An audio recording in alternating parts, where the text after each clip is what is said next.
تعالوا شوفوا معي كيف حضرت هالكعكات اللي كتير كتير كتير طيبين.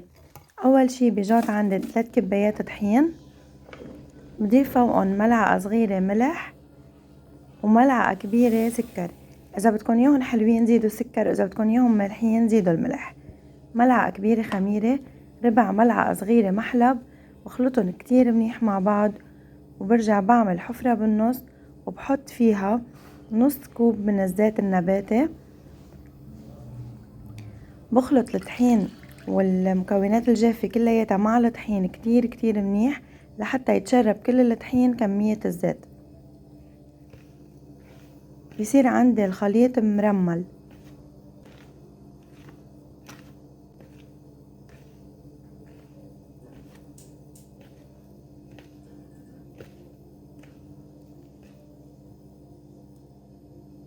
برجع بعدين بضيف فوقهم نص كوب من المي وبخلطهم كتير منيح ليصير عندي عجينة متماسكة طرية وناعمة. شوفوا كيف صارت العجينة، هذا القوام المطلوب. بغطيها وبتركها ترتاح ساعة.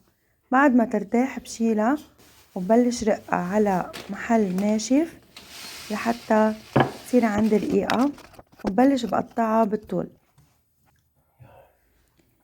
بمد أصابع العجين وبرجع بطويهم مثل ما عم بتشوفوا بالفيديو.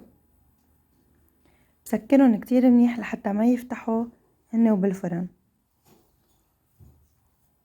بمدهم بهاي الطريقة وبحطهم بالسمسم، بلتهم كتير منيح لحتى يتغلفوا العجينات بقلب السمسم كتير منيح، وبحطهم بصينية على ورق زبدة.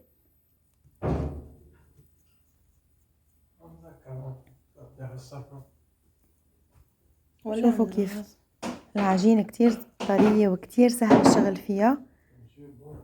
بمدها كتير منيح، فيكن تعملوا منها اشكال اللي بتحبوها.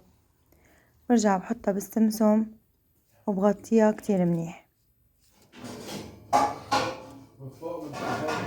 من تحت. اكيد من بعد ما تعملوا كل الكمية العجين بتتركوها للعجينة ترتاح نص ساعة، بعدين بتاخدوها على الفرن وبتخبزوها لمدة كمان نص ساعة.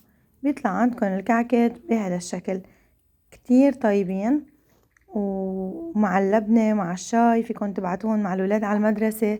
كتير حبيت نكهتهم.